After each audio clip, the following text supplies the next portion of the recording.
మన ప్రభు అయిన యేసుక్రీస్తు ఘననామములో బేతేలు సువార్త శ్రోతలకు జనవరి 6వ తారీఖు దినాన్న నా ప్రేమపూర్వకమైన శుభములను వందనాలు తెలియచేసుకుంటూ ఉన్నానండి. ప్రభునందు ప్రియులారా, ప్రభు అయిన దేవుడు మిమ్మలను మీ కుటుంబములను తన ఉన్నతమైన మహాకృపలో నిండారుగా దీవించును గాక. డైలీ బేతేల్ మన్నాకు మిమ్మల్ని ప్రేమతో ఆహ్వానిస్తున్నాము. ఈరోజు ఆదికాండము 6వ అధ్యాయము 1-2 వచనాలు చదువుకుందాం.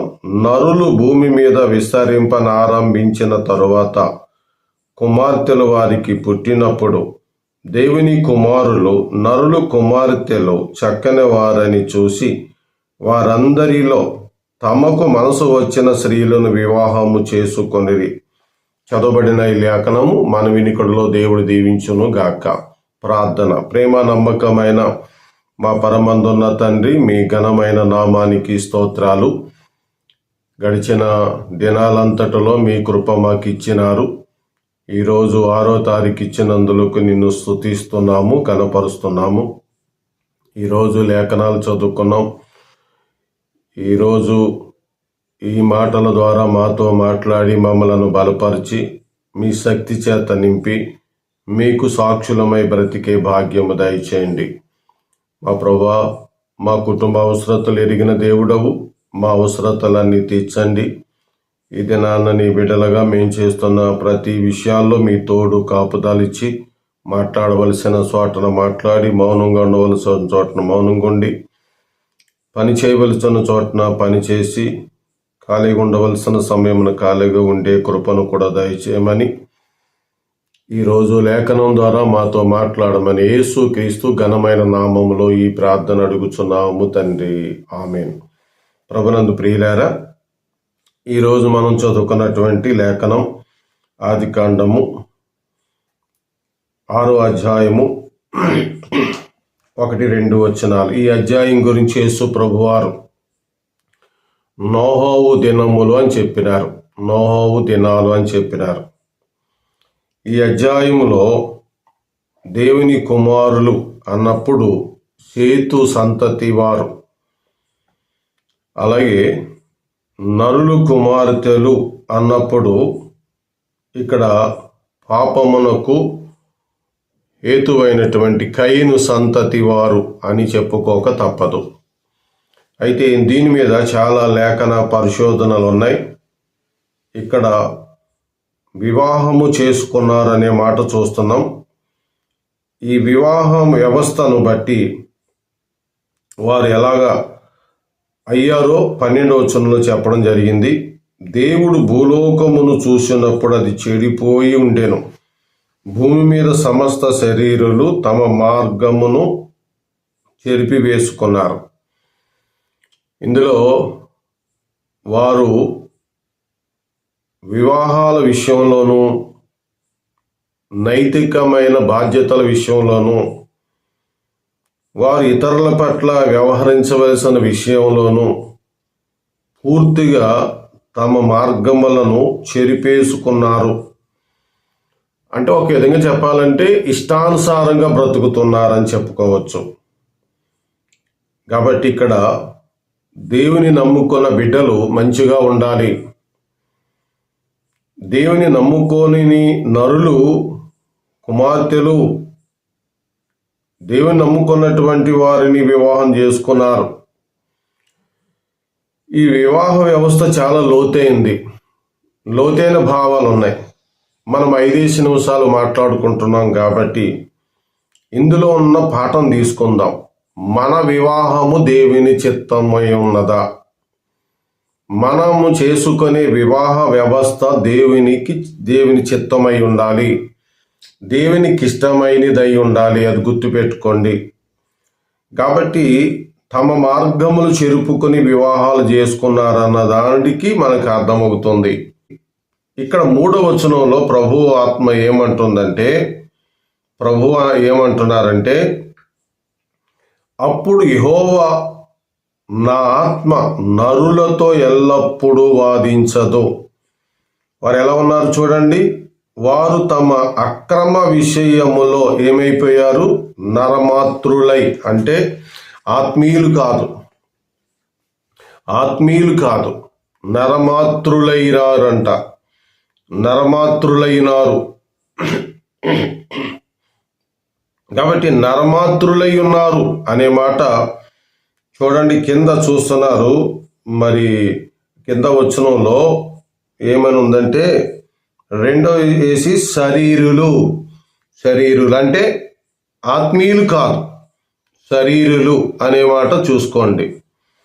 ఇందులో దేవదూతలైనా సరే వారి ప్రధానత్వములను పోగొట్టుకుని దేవుని మీదకి తిరుగుబాటు చేసి, వారు కూడా తిరుగుబాటు చేసిన చెడిపోయిన దూతల్లాగాను, మానవులు కూడా నరమాతృలైన ఆత్మీయులు కాకుండా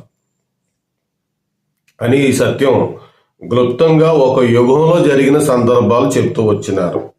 దీనికి సంబంధించిన యోబు గ్రంథముల రిఫరెన్సులు ఎన్నో ఉన్నాయి. అయితే ఇవన్నీ నేను ఇందాక చెప్పాను కదా, మనం అర్థం చేసుకుందాం. మనము నరమాతృలమై ఉండకూడదు. అప్పుడు దేవుడు ఏం చేశాడంటే, వీరి ఆయుష్కాలము పరిమితి తగ్గించేశాడు. 120 ఏళ్ళకి తగ్గించేశాడు. 120 ఏళ్ళకి తగ్గించేశాడు. అయినా ఆ కాలంలో నెఫీనీలు అనేవారు పుట్టారు. వీళ్ళు శూరులుగా ఉన్నారు, బలమైన వారుగా ఉన్నారు. 4వ వచనంలో నెఫీనీలు అనగా రోమన్ క్యాథలిక్ బైబిల్లో అనువాదంలో మరి బహుదేహులు అన్నారు. అంటే ఎత్తైన మనుషులు. ఎత్తైన మనుషుల గురించి ఈ గ్రంథంలో కూడా రాశారు. గొలియాతు ఎత్తైన వాడు. గొలియాతు తమ్ముడు మంచం కూడా ఇనప మంచం అన్నారు. కాబట్టి బైబిల్ గ్రంథంలో పేర్కొనబడినటువంటి మనుషుల యొక్క ఎత్తు, వారు ఇంచుమించుగా 6 అడుగుల నుండి 32 అడుగుల ఎత్తు వరకు కూడా పేర్కొనబడిన ఎత్తు కలిగిన మనుషులు ఉన్నారని బైబిల్లో మనం చూస్తున్నాం, చరిత్రలో కూడా చూస్తున్నాం. వారి యొక్క స్కెల్టన్లు కూడా కనబడ్డాయి. ఇప్పుడు కూడా మనకు అనేక రకాలైన వీడియోల్లో అవి కనపడుతున్నాయి. ఇప్పుడు మనకి హైదరాబాదులో ఒక ప్రముఖ పాపులర్ అయినటువంటి స్త్రీ ఉంది. తన యొక్క కుమారుడు కూడా 6 అడుగుల 8 అంగుళాలు ఉన్నాడు. 6 అడుగుల 8 అంగుళాలు ఉన్నారు.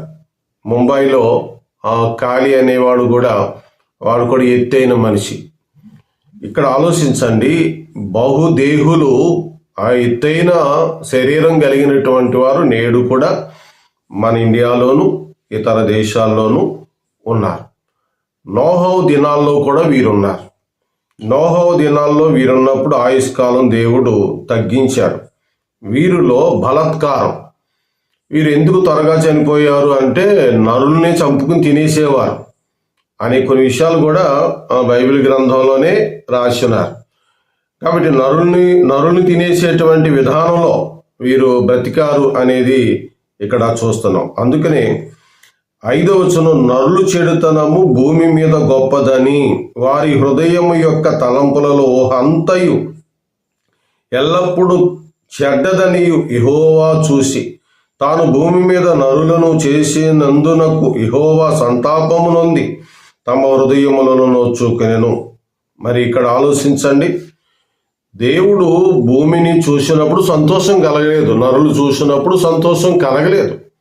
కాబట్టి వీరు దేవునికి విరోధంగా బ్రతికారు. ఆ తరం వారిలో నోహో మాత్రమే దేవుని ఎదుట నీతిమంతుడై ఉన్నాడు. నోహవు కుటుంబానికి వాడను సిద్ధం చేసుకోమని చెప్పాడు. 120 సంవత్సరాలు వాడ సిద్ధం చేసుకున్నాడు. 120 సంవత్సరం తర్వాత ఆ వాడను దేవుడే తేలగొట్టాడు. కాబట్టి ఇందులో మనం నేర్చుకోవాల్సింది పాఠం ఏంటంటే, యేసు ప్రభువారు మత్తయి సువార్తలో చెప్పిన పాఠమే ఈ 6వ అధ్యాయం ద్వారా మనమందరం క్రైస్తవులుగా మనం నేర్చుకొని ప్రభువుకి సాక్షులుగా ఉండాలి. వారు ఆ కాలములో తినుచు త్రాగుచు పెండ్లు చేసుకొనుచు పెండ్లికి ఇచ్చుచు జలప్రళయము వస్తాదన్న సంగతిని మరిచిపోయిన వారుగా ఉన్నారు, ఎరగకపోయిన వారుగా ఉన్నారు. ఆ దినములలో వారు ఎరుగక జలప్రళయంలో అలాగున్నారు. కాబట్టి ఈ రోజును కూడా శరీరాన్ని బట్టి ఉప్పొంగేవారు, డబ్బును బట్టి ఉప్పొంగేవారు, యేసు ప్రభువుని ఎరగక, రాకడ ఎరగక ఇలాంటి స్థితిలోనున్నారు.